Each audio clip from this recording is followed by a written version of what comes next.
Hello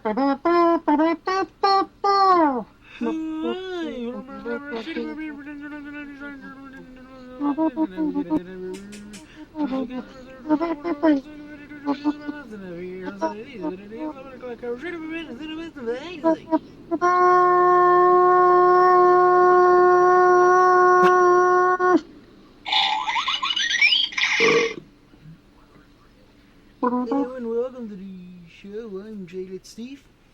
Hey, how you doing? Pretty good. Yes, thank you. Let's get to it. Remember next week during the new show. So, let's get to it. Yes. Hi to My Hero Academia. In the third match of the class battles, Hanenuki leads the Class B team against the well-balanced Class A team. Hi, Dr. Stone. Tsukasa enlists the help of Yo, a highly skilled martial artist, to intercept Senku if he tries to help break Chrome out of prison. Meanwhile, Chrome plans his own escape. On Food Wars, the rebels are in high spirits, but they're all up against the Elite Ten. Soma cannot afford to worry about his friends and must contribute in his own match. On the Promised Neverland, Terrible Ending Edition. As Emma extends her hand to Peter and says, "Let's be free," he holds a calm expression, but realizes his true fate. The children finally arrive at a gate leading into the human world where they hope to pass through. Han Black Clover. The contingent of the Magic Knights from Clover Kingdom arrives in the Heart Kingdom, where they're paired up with a Spirit Guardians for training. On to Shippuden, Obito decides to carry on Madara's dream so that he can create an ideal world where Rin still exists. On Attack on Titan, the forces of Paradis begin their assault, but the warriors stand their ground as Marley troops close in around him. Eren struggles to break the Warhammer's defenses.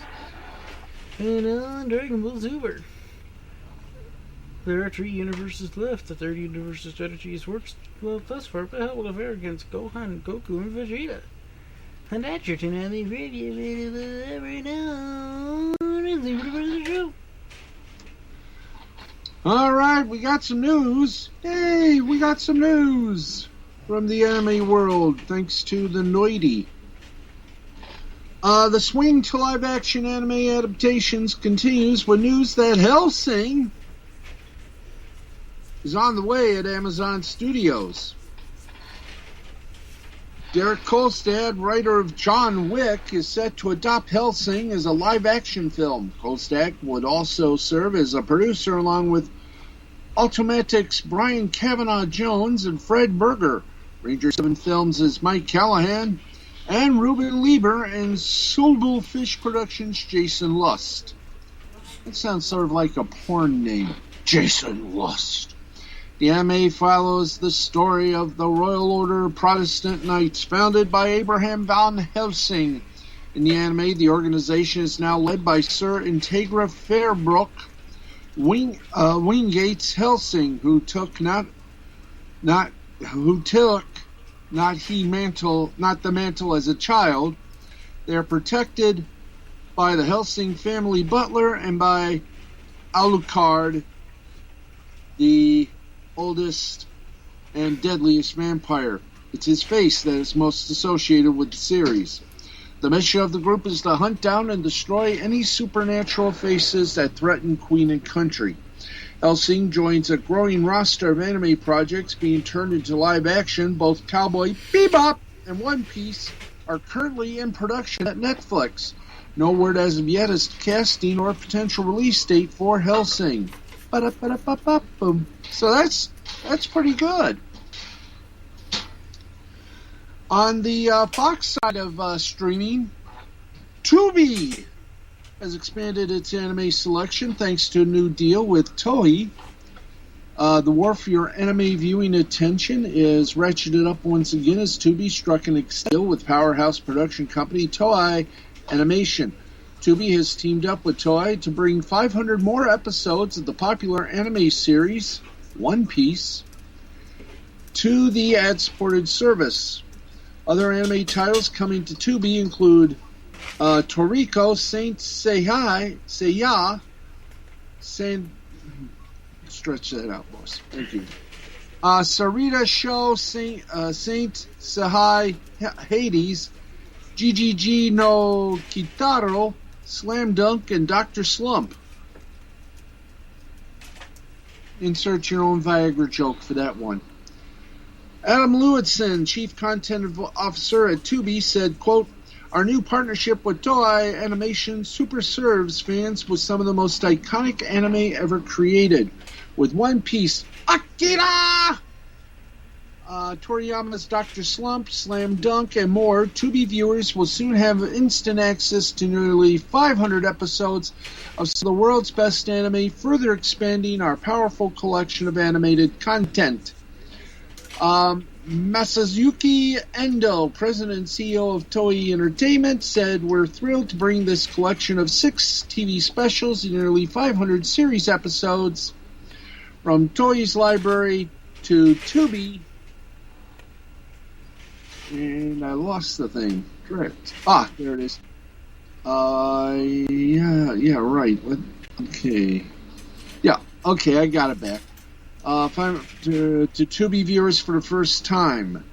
From the One Piece specials and series episodes to Saint Seiya and Dr. Slump to Gigigi no Kitaro and Slam Dunk, there's something for every anime fan on Tubi to enjoy.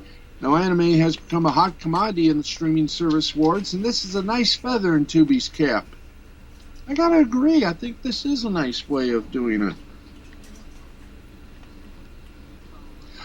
Okay, and speaking of which, Crunchyroll has unveiled more than 30 titles for the winter 2021 anime season.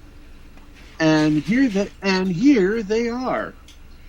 It's adding over 30 titles for the winter. Some are being simulcast. Some series are completely new, and more popular series are getting more episodes. The simulcast series streaming on Crunchyroll for the winter season include Dr. Stone, Senku. No, excuse me. Let's try it this way. Yeah.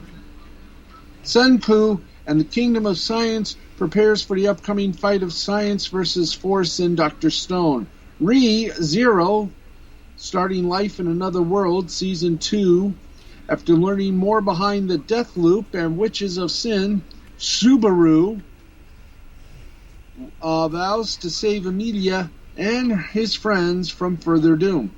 So I'm a spider, so what? In this Crunchyroll original series, one high school girl is reborn into a itsy bitsy spider and uses her positivity to survive as one of the lowest ranked beasts.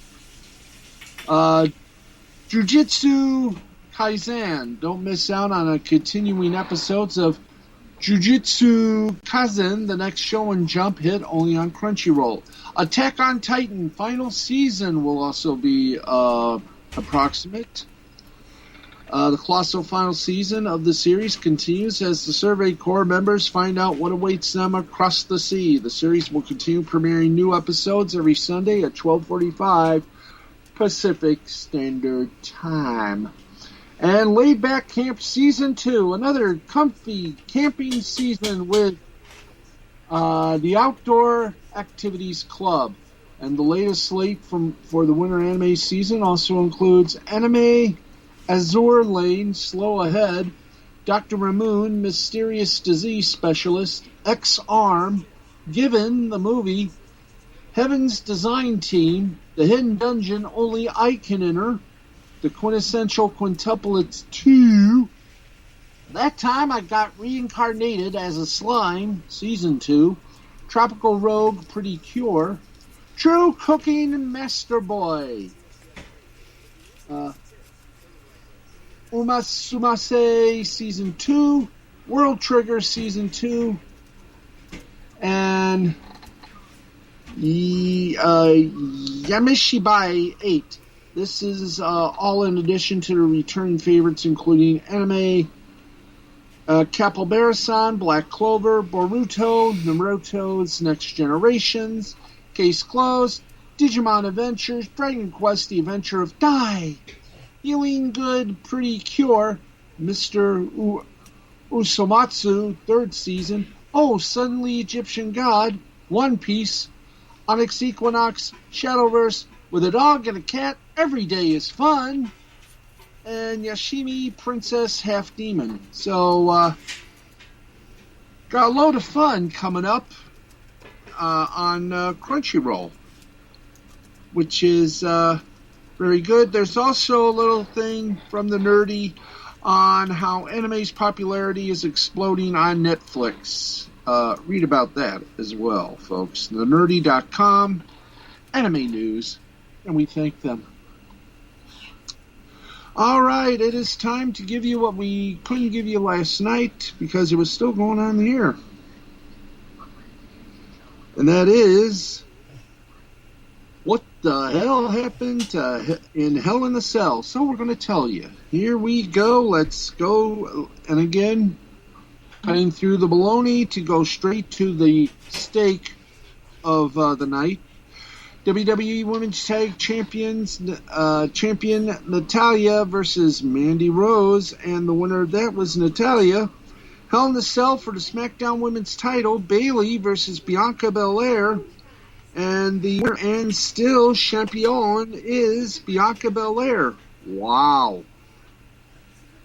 Cesaro took on Seth Rollins, and you'll never guess who won that match. Seth Rollins. Amazing, isn't it? Shayna Baszler took on Alexa Bliss. And the winner of that was Alexa Bliss. Wow. Sami Zayn took on, Sami Zayn, hello. Let's get you back. Sami Zayn took on Kevin Owens. And the winner of that match was Sami Zayn. Kevin Owens taking a break once again. Raw Women's title match, Charlotte Flair took on Rhea Ripley, and the winner by DQ was Charlotte Flair. Hell in a Cell for the WWE title, Drew McIntyre took on Bobby Lashley. This caused the rematch on tonight's Raw, which we talked about on our other show, Last Call Cafe. The winner of that was Bobby Lashley. And there you go. Happy landings on a chocolate star. And tonight, Alexa Bliss debuted a new entrance graphic and a new theme song during tonight's WWE Raw.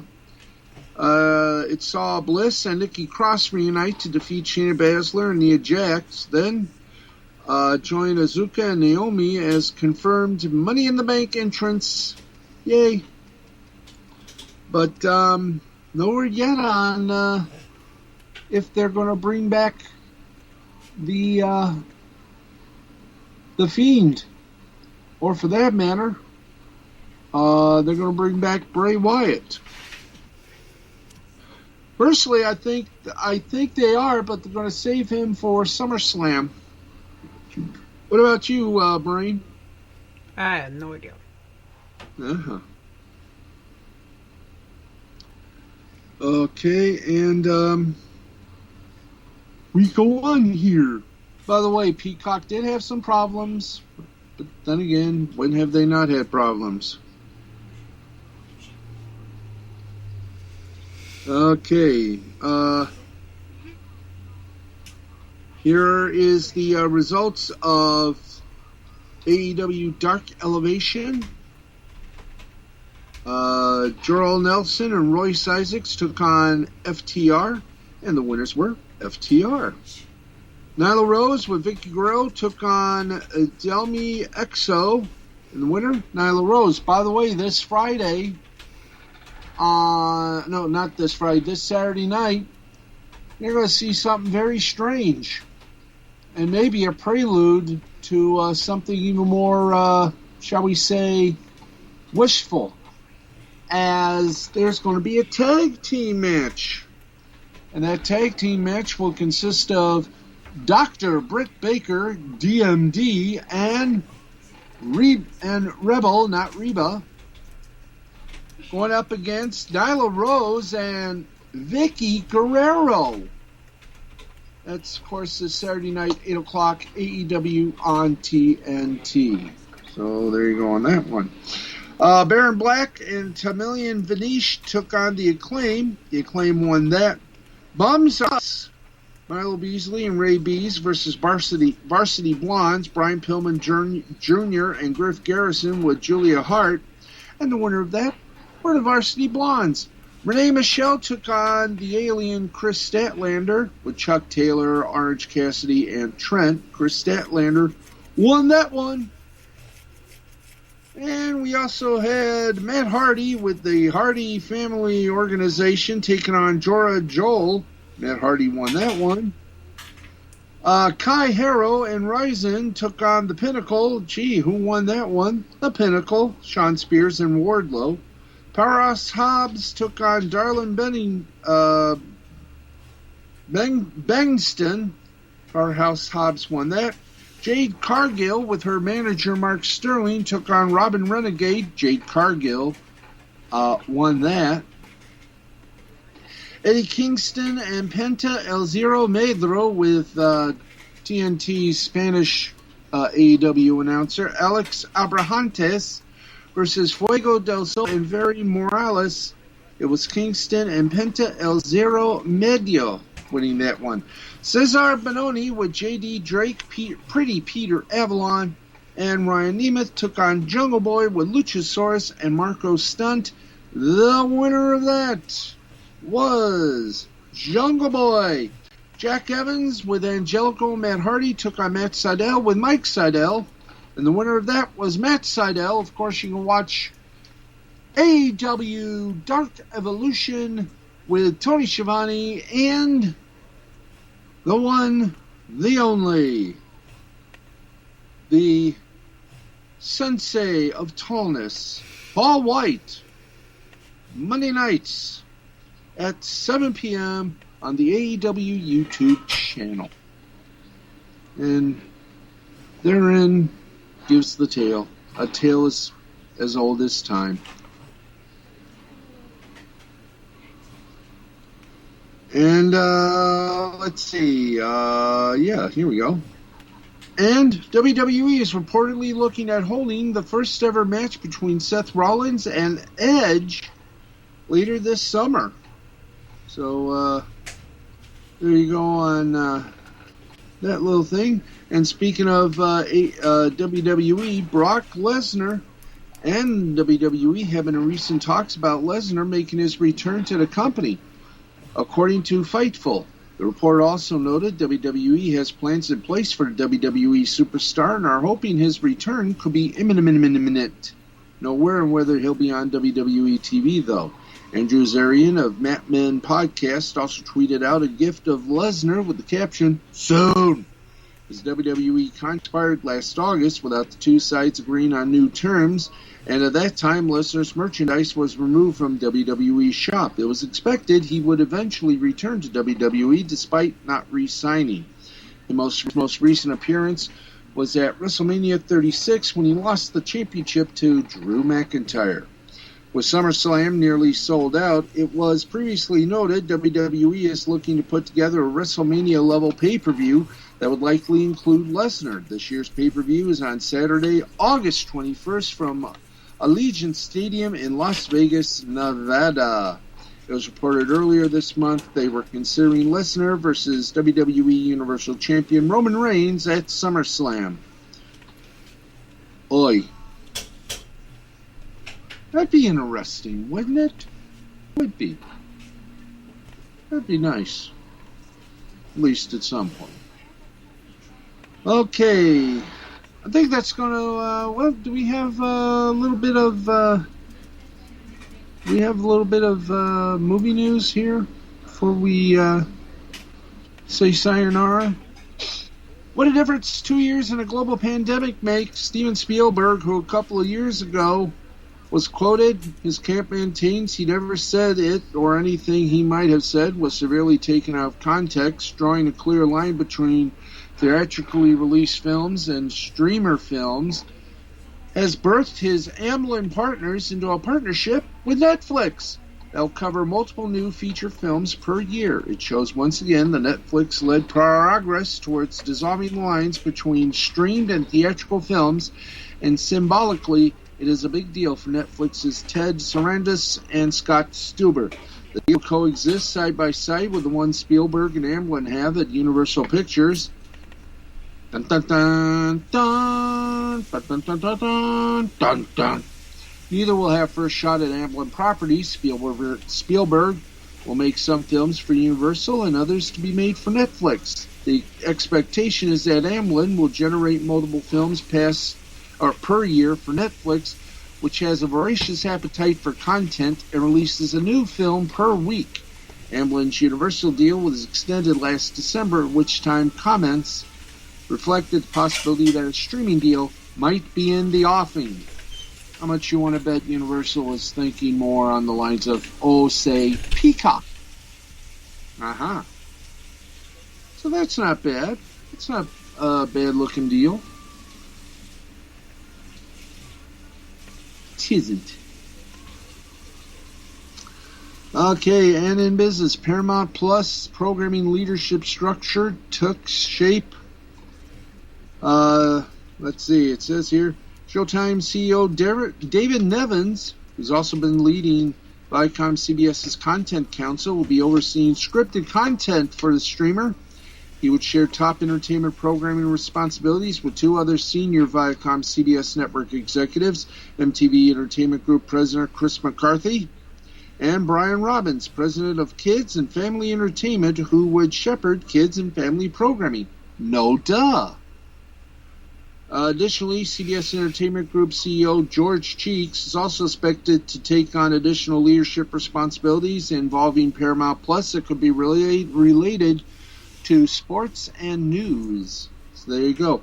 Paramount President Nicole Clemens, who had been approached for a Paramount Plus programming job shortly after Julie McNamara stepped down as EVP and head of programming, is expected to get Paramount Plus scripted oversight under Nevins. She's also expected to keep her post as head of Paramount Television, which is one of the main suppliers to Paramount Plus. There you go. So the puzzle with Paramount Plus takes further shape with more good shows still to come. At least we hope, of course.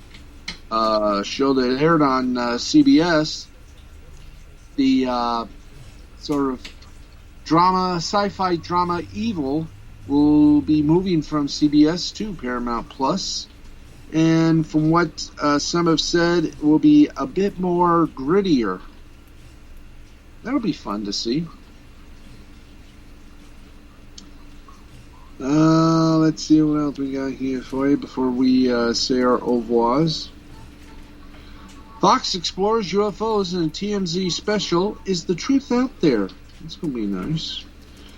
Kaylee Kuko and Pete Davidson are in negotiations to headline the romantic comedy movie Meet Cute, directed by Alex Lehman. The deal has not yet closed. So there you go on that one, with more still to come. And Brain, that's it. We have survived. That's right. So until next week, folks, back at Sunday, I'm the Baxman for the Brain, saying this has been a Brain Scan Entertainment presentation in association with Mystifying Creativity Productions for Spreaker.com from iHeartMedia. We'll see you next Sunday, everybody. Woo!